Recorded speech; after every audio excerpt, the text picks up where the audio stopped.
আপনারা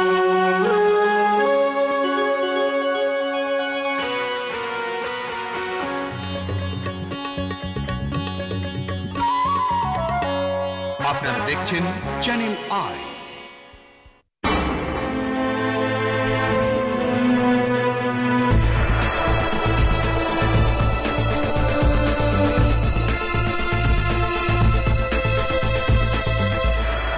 সুধী দর্শক, শুভেচ্ছা সবাইকে। দেশের সামগ্রিক বিদ্যুৎ পরিস্থিতির কি কিছুটা উন্নতি হয়েছে?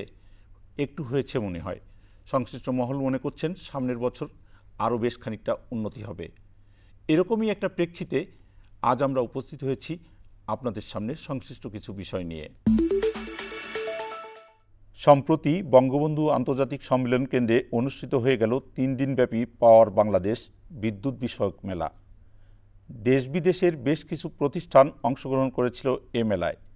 প্রদর্শনীর প্রধান বিষয় ছিল বিদ্যুৎ উৎপাদনের মেশিনারি আর টেকনোলজি। আরও একটি লক্ষণীয় বিষয় ছিল এই মেলায় দেখা গেল এসব মেশিনারিতে ফুয়েল হিসেবে গ্যাস ব্যবহার করা গেলেও গ্যাসের বিকল্প অন্য ফুয়েল অথবা উভয় ধরনের ফুয়েল একসাথে ব্যবহার করা যাবে এমন অপশনও কিন্তু কোনো অংশে কম ছিল না। এর পেছনের কারণটা খুব সহজেই অনুমেয়। দেশে দীর্ঘদিন ধরে গ্যাস উত্তোলনের কোনো দৃশ্যমান অগ্রগতি তো নেই, বলতে গেলে প্রচেষ্টাও নেই। কিন্তু দেশের অর্থনীতি তো আর বসে থাকবে না। অর্থনীতি মানে তো আর শুধুমাত্র বিলাসিতার উপকরণ তৈরি বা সরবরাহ করাই নয়, জীবনযাত্রার ন্যূনতম উপকরণ নিয়ে বেঁচে থাকার চেষ্টা করাও বটে। সেটি অবশ্য আমাদের প্রধান মাথা ব্যথা বলেও মনে হয় না।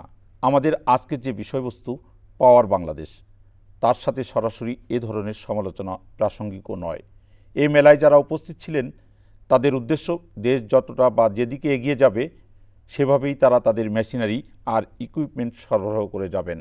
দেশের নীতি নির্ধারণী বিষয়বস্তু তাদের প্রভাবিত করলেও নীতি নির্ধারণে তাদের কোনো প্রত্যক্ষ পরামর্শ নেই। বর্তমান সরকার সব রকম স্টেপই নিয়েছেন যত তাড়াতাড়ি করা সম্ভব। পলিসির ভিতরে তাদের কোনো ভুল নেই এবং তারা সেইভাবেই তারা চলছে। কিন্তু আমি জানেন আমাদের দেশে কোনো কিছু বাস্তবায়ন করতে গেলে নানা বাধা বিপত্তির সৃষ্টি হয় এবং সেটা চেষ্টা করতে হবে যেন সেই বাধাগুলি যেন না থাকে।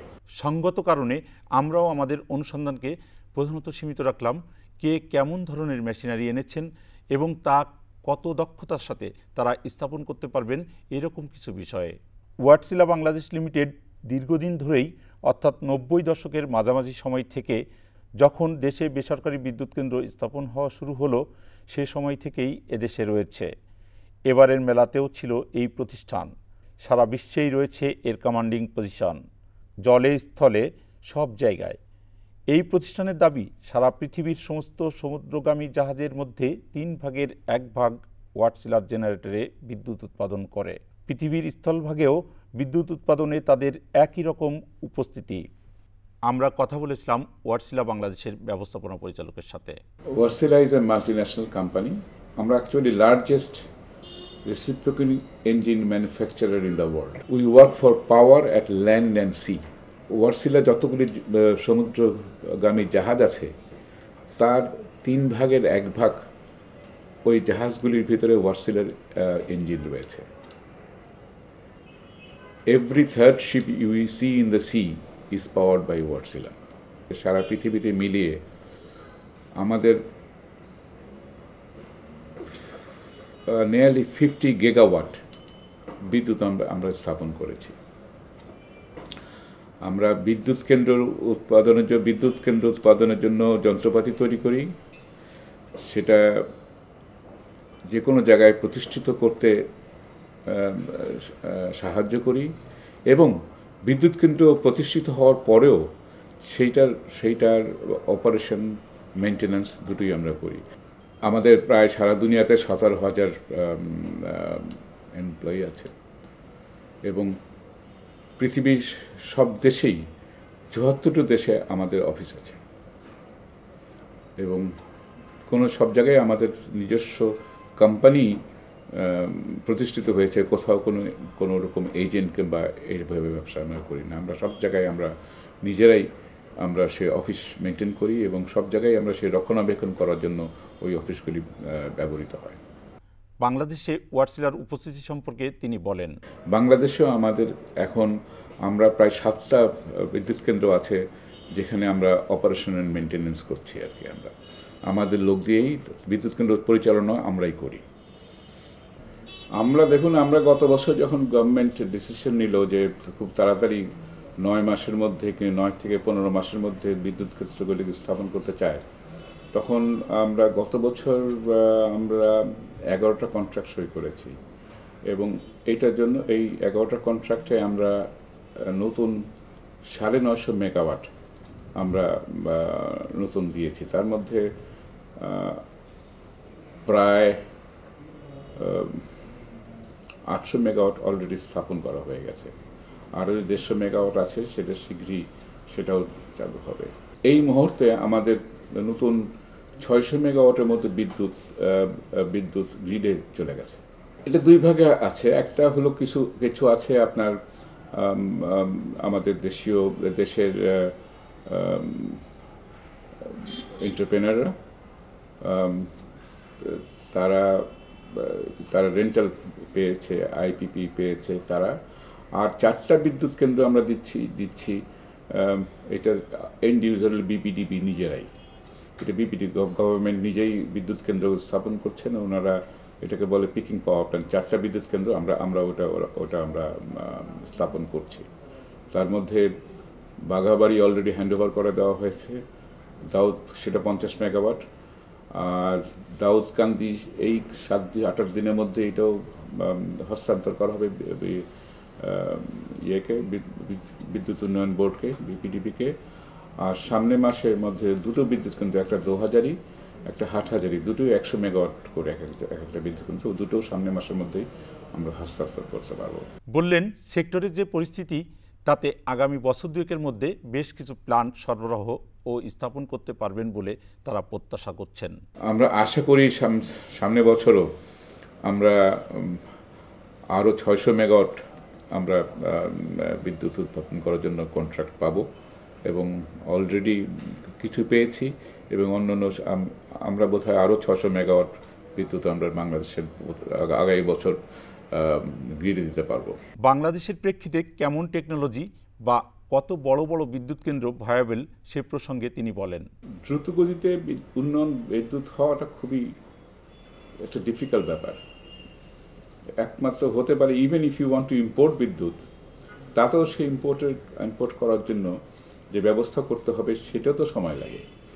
একটা বিদ্যুৎ কেন্দ্র করতে একটা মিনিমাম টাইম লাগে। সেই মিনিমামটা হবে অফকোর্স ডিপেন্ড করবে আপনি কি ধরনের যন্ত্রপাতি দিয়ে আপনি বিদ্যুৎটা উৎপাদন করতেছেন। আপনি কয়লা দিয়ে বিদ্যুৎ করতে তার সময় লাগবে, সেটা করতে। গ্যাস দিয়ে করতে গেলেও সেই বিদ্যুৎ কেন্দ্র স্থাপনের সময় লাগবে। গ্যাসের মধ্যে আবার নানা রকম ভাগ আছে, আপনি টারবাইন হইলে সেটা সময় লাগবে। আপনার রেসিপ্রোকেটিং ইঞ্জিন দিয়ে বিদ্যুৎ উৎপাদন করতে গেলে সেটার জন্য একরকম সময় লাগবে। তো কুইক করতে গেলে আপনাকে ইমিডিয়েটলি রেসিপ্রোকেটিং ইঞ্জিন দিয়ে করতে হবে সবচেয়ে আগে। অন্যান্য পন্থায় বিদ্যুৎ উৎপাদন করতে গেলে অনেক বেশি সময় লাগে। তো কুইকেস্ট টাইম দুনিয়াতে যতগুলি হয়েছে সবচেয়ে তাড়াতাড়ি হয় রেসিপ্রোকেটিং ইঞ্জিন দিয়ে। এবং আমাদের সেই জন্যই দেখবেন আপনি এখন যে দেশে যতগুলি নতুন বিদ্যুৎ কেন্দ্র স্থাপন হয়েছে বেশিরভাগই সবই রেসিপ্রোকেটিং ইঞ্জিনের টেকনোলজির মাধ্যমে। প্ল্যান্ট রক্ষণাবেক্ষণ এবং বিক্রয়োত্তর সেবার বিষয়ে তিনি বলেন, ওয়াসিলা বাংলাদেশে প্রায় 450 এমপ্লয়ি আছে, তার মধ্যে 300-র বেশি ইঞ্জিনিয়ার আছেন। আমরা একটা ওয়ার্কশপ তৈরি করেছি চিটাগংয়ে, আর একটা ওয়ার্কশপ অচিরেই আমরা ঢাকাতেও একটা ওয়ার্কশপ তৈরি করব। আমরা সব কিছু যতগুলি আছে আমরা দেশে ট্রেন করি, বিদেশে পাঠিয়েও ট্রেন করে নিয়ে আসি আমরা। এবং বেশিরভাগ লোকই আমরা আমাদের যে আমরা বললাম যে 450 লোক আছে, তার সবই বাংলাদেশি। এবং আমাদের যদি কোনো রকম আর কোনো বেশি টেকনিক্যালি দরকার হয় তখন আমরা বিদেশ থেকে লোক নিয়ে আসি। ওয়াটসিলার কাছ থেকে প্ল্যান্ট নিচ্ছে দেশের এরকম একটি প্রতিষ্ঠান এশিয়ার অন্যতম শ্রেষ্ঠ একটি অ্যাওয়ার্ড পেয়েছে এবং বললেন, এই অ্যাওয়ার্ড প্রাপ্তিতে ওয়াটসিলার গর্বিত হওয়ার যথেষ্ট কারণ রয়েছে। এটা অনুষ্ঠিত হলো কুয়ালালামপুরে, আমি গিয়েছিলাম ওখানে। ওর এশিয়ান পাওয়ার অ্যাওয়ার্ড হয়েছে ওখানে আর কি। তাতে নানান ধরনের ক্যাটাগরি ছিল, best power plant in the Asia, best maintained power plant in Asia, best environmentally suitable power plant Asia, best upgraded power plant in Asia. তার মধ্যে আরেকটা ক্যাটাগরি ছিল best fast track power plant in Asia. এই ক্যাটাগরিতে summit power plant আছে একটা নারায়ণগঞ্জে করেছে 100 মেগাওয়াট। ওইটার জন্য আমরা এটার যন্ত্রপাতি সরবরাহ করি এবং ওটার প্রতিস্থাপন কাজে আমরা যোগ দিই এবং ওটাকে ঠিক 8.5 মাসের মাথায়, ওদের অর্ডার পাওয়ার 8.5 মাসের মাথায় ওই বিদ্যুৎ কেন্দ্রটি চালু হয় এবং গ্রিডে বিদ্যুৎ দেওয়া শুরু করে। এই হিসাবে এত তাড়াতাড়ি এশিয়াতে কোনো বিদ্যুৎ কেন্দ্র তৈরি হয়নি। আমার তো মনে হয় যে এটা যদি এই প্রতিযোগিতা যদি সারা পৃথিবীতে হতো তাহলে হয়তো ওরা পেত।